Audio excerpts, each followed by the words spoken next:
So Terrifier 2, first of all, I wanted to say that I loved it. I had to watch it in spurts because I couldn't handle watching the whole thing all at once. Oh boy, okay. So, so first of all, what was it like coming back to film the sequel after knowing that Art the Clown was such a huge hit? Well, it was exciting, but very exciting because any opportunity to make a movie is just a blessing. But it was also daunting because it was the most ambitious movie I was ever going to make by far. So it was just a lot of work. It was a big undertaking. And going into it, I told my casting crew, I said, listen, this is going to take a while. It's going to take, I'm going to need like 3 months, 3.5 months of your time, and that's a lot. And it wound up taking 3 years to complete the entire movie, but it was probably like 2 years of shooting, So it was intense, but I was surrounded by an amazing group of people that really friggin' made it possible to get done, because I would have never been able to do it without them.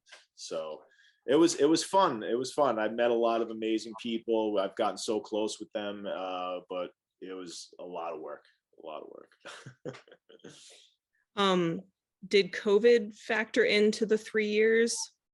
It did. It did. But here's the thing, because we'd already shot so much stuff that when COVID hit, I jumped into editing all the stuff that we had already shot. So it wasn't like we were sitting around really twiddling our thumbs. I was working the whole time. And also, there was a big kill scene that was not coming out to my liking whatsoever, because we jumped into this movie without having a lot of the special effects prepared. Because for the first time ever, I wanted to hire an additional team to come in and help me, because I knew it was going to be so overwhelming. And about a month before we started shooting, before they started building anything, they bailed out because we couldn't come to terms with a budget that they needed.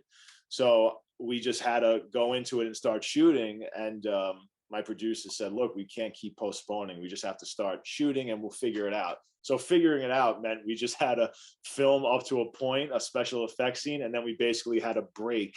And then my producer and I would build all the effects needed for that scene coming up. And then we'd go shoot, and then for as long as we can, and then we'd have to stop again and build more effects.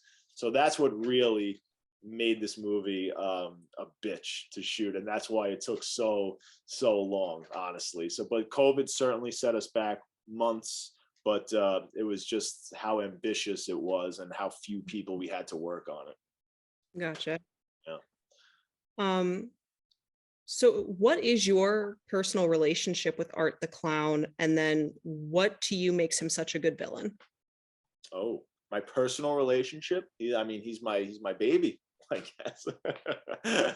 I mean, what makes him a good villain? I think a few things. I think that, well, something that's really important with a character like this is that they need to be really visually striking, I think.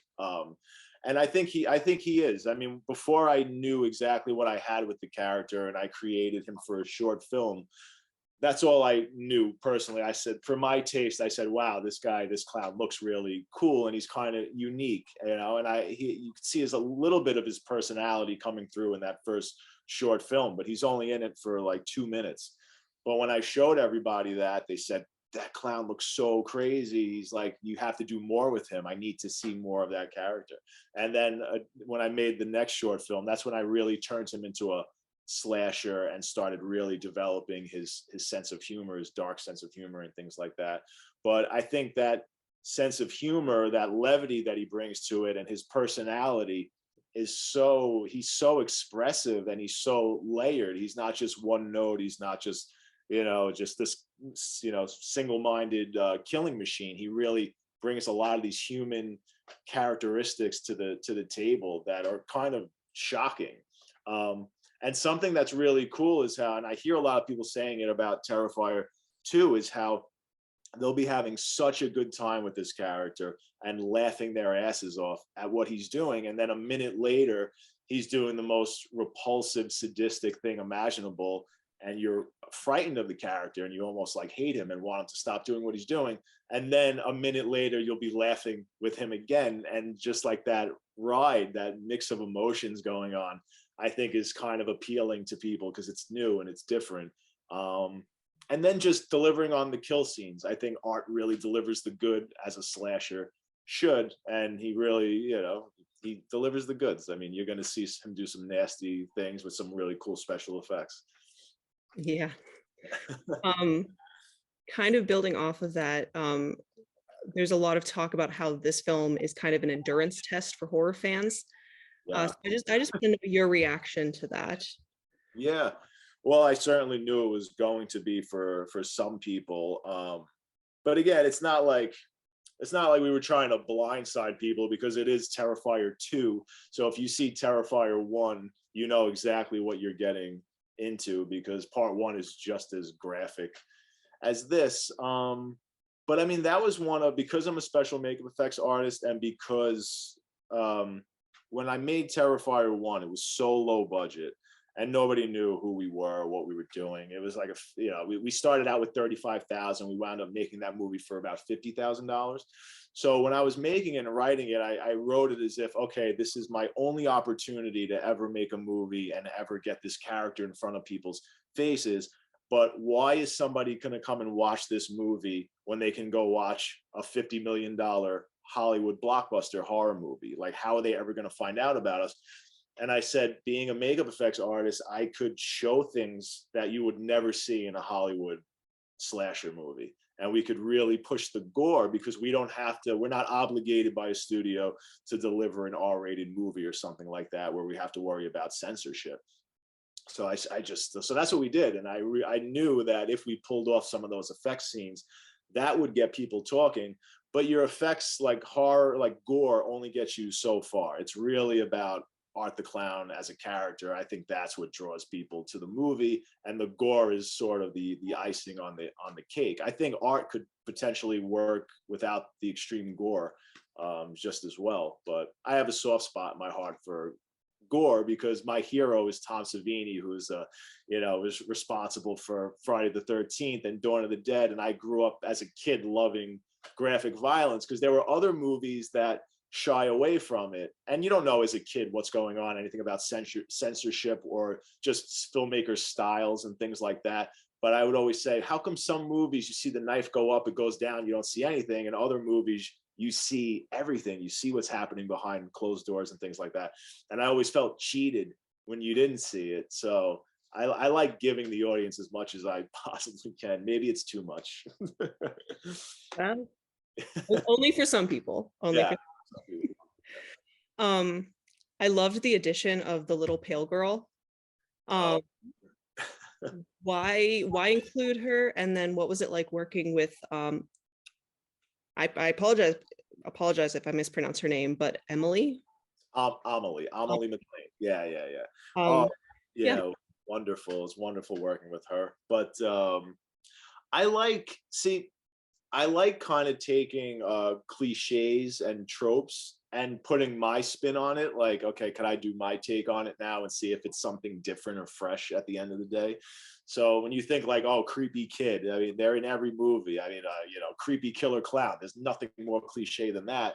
But that's like, to me, that's the challenge. It's like, okay, can I do something different with it now? And it was the same thing with this little creepy little girl character.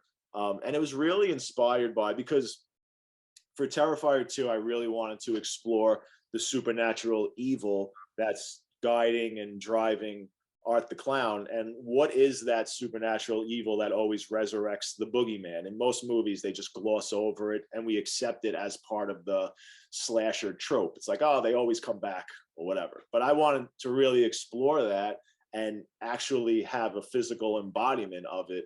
And I thought this apparition of a little girl would be really creepy.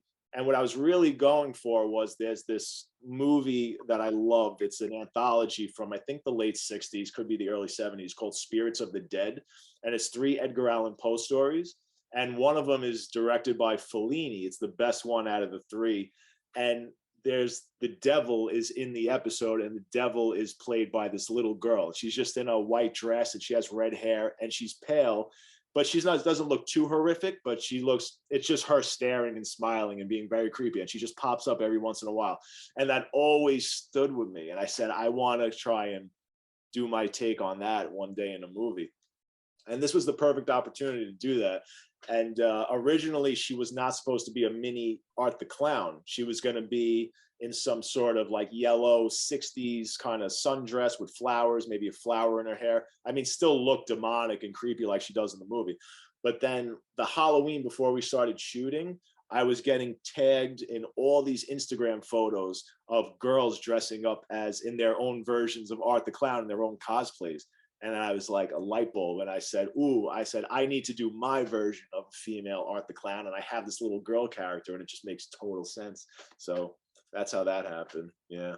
You never know how these things form.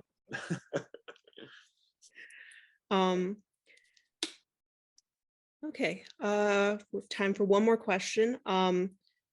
Is there going to be a Terrifier 3 and when can we expect it? Absolutely, there will be a Terrifier 3 because, I mean, that's one of the, you could call it a criticism of Terrifier 2 that I'm seeing is there's so many unanswered questions, and there's this whole universe that's been brought up, this supernatural and this mystical, and there's so many elements, and people want to know what's going on. So, I mean, I always knew I was going to make more of these movies, and I didn't want to just put it all, explain everything in one movie and then there's nothing left, because my biggest fear is just becoming redundant or the wells run dry and you have nothing else to say and it's just an excuse to just kill more people. Like I'd rather have more interesting story elements going on and learning more about the characters and more of the mystery being revealed. So whatever this franchise is, by the time it's done, you feel like it's a solid story, a solid trilogy with just solid arcs, character arcs, and the whole thing feels satisfying. So there's certainly so many more things to explore with Art the Clown, with the Pale Girl, and with Sienna now, especially, who's now at the end of Terrifier 2 is this sort of divine hero. It's like where now you have this real ultimate battle set up between good versus evil that we could explore going forward. So yeah, it's exciting, but and hopefully as soon as possible, because the last one took too long. I'd like to strike while the iron's hot, if anything. Nice. Well, I can't wait for that. Oh, thank you. Appreciate it. So I think we're about out of time, but thank you so much for chatting with me. Again, I loved Terrifier 2 and can't wait for the third one. Oh, thank you so much. My pleasure. Thanks for doing this.